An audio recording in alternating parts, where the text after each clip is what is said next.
अपने कक्षा के बच्चों को सुना रही थी कि कैसे उनका यह छोटा सा गांव इतना सुंदर और सुरक्षित है। बच्चों, क्या तुम सबको पता है कि हम सब क्यों इतने खुश, स्वस्थ और सुरक्षित हैं इस गांव में? ये सब एक अच्छी चुड़ैल स्वस्ति की वजह से है। अपनी शक्तियों का उपयोग करके वह इस गांव की और गांव के सभी लोगों का ध्यान रखती है। अध्यापिका जी, स्वस्ति दिखने में कैसे लगती है? स्वस्ति हमारी तरह ही एक साधारण महिला थी। अब क्योंकि स्वस्ति मुलायम दिल की थी, तो प्रभु ने उसको कुछ अनोखी शक्तियों का वरदान दिया था। उस समय से उसने यहाँ सब कुछ छोड़ा और उस पहाड़ पर जाकर रहने लगी। आज तक इस गांव में किसी को भी कोई आपत्ति नहीं हुई उसी की वजह से।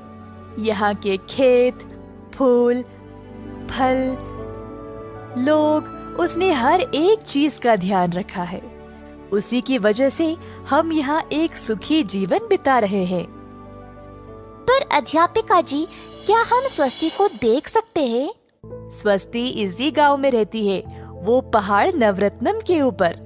लोगों की उपस्थिति होने के समय वो आगे नहीं आती। अपनी शक्तियों से वह कोई भी मुसीबत को महसूस कर लेती है और कोई हानि पहुंचने से पहले ही उसको रोक देती है। लोग उसकी पूजा करने उसी पहाड़ पर जाते हैं। तो किसी को भी नहीं पता कि स्वस्ति दिखने में कैसी है ना? पिछले कुछ सालों से स्वस्ति पहाड़ के नीचे केवल 9 बार उतरी है, और वो भी सिर्फ कुछ कीमती मोतियों को पहाड़ पर रखने के लिए। ये मोतियाँ उसके स्वभाव का वर्णन करते हैं, तो इनको अपनी सही जगह पे ही हमेशा होना चाहिए, नहीं तो बहुत बुरा होगा। अब चलो बच्चों, आज के लिए इतना ही। सब अपने अपने घर जाओ। अब एक बच्चे के पिता उसको लेने आए थे, तो उन्होंने भी अध्यापिका जी की कहानी सुनी। उसका नाम था गणेश और गांव में नया आया हुआ था।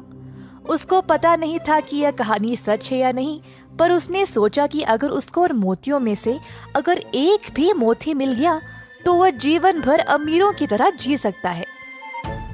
तुरंत गणेश ने अपने 4 आदमियों को बुलाया और सीधा पहाड़ पर गया मोती चुराने के लिए। पर उसको पता नहीं था कि उसके रास्ते में इतनी बाधाएं आएंगे। पहला कदम रखते ही तेज आंधी शुरू हो गई। गणेश और उसके 4 आदमी सीधा चल नहीं पाए। जैसे तैसे करके अंत में वह उस पहाड़ के ऊपर चढ़ ही गए। पहाड़ के ऊपर उनको एक हरी चमक दिखाई दी। पास गए तो उनको एक मोती मिला। गणेश खुशी से झूम उठा और मोती को उठा लिया। मोती को उठाते ही भवंडर शुरू हो गया और उसके 4 आदमी जमीन की ओर फिसलने लगे। गणेश ने अपने आप को कैसे भी करके संभाला और फिर अपने घर पहुंच गया। उस दिन से गांव में सब कुछ तहस नहस होने लगा। ना खाना था, ना पानी।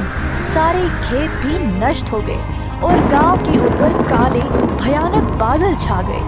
कोई भी घर के बाहर भी कदम नहीं रख पाया तूफान की वजह से। आखिरकार गांव का एक बूढ़ा आदमी गणेश के पास गया और बोला, तुमने बहुत गलत किया। तुम्हारी वजह से पूरा गांव पीड़ा में है। अपनी करनी को ठीक करो, नहीं तो हम सब मर जाएंगे। बूढ़े आदमी के जाने के बाद गणेश ने अपने किए हुए पर ध्यान दिया। उसने मोती अपनी जेब से निकाली और अपने परिवार की ओर देखा। बेचारों को ना नींद थी, ना खाना पीना। गणेश को बहुत बुरा लगा और अंत में गणेश ने मोती को वापस रखने का निर्णय लिया। आंधी के बीचों बीच गणेश वापस उसी स्थान पर गया और मोती को वापस लौटा दिया।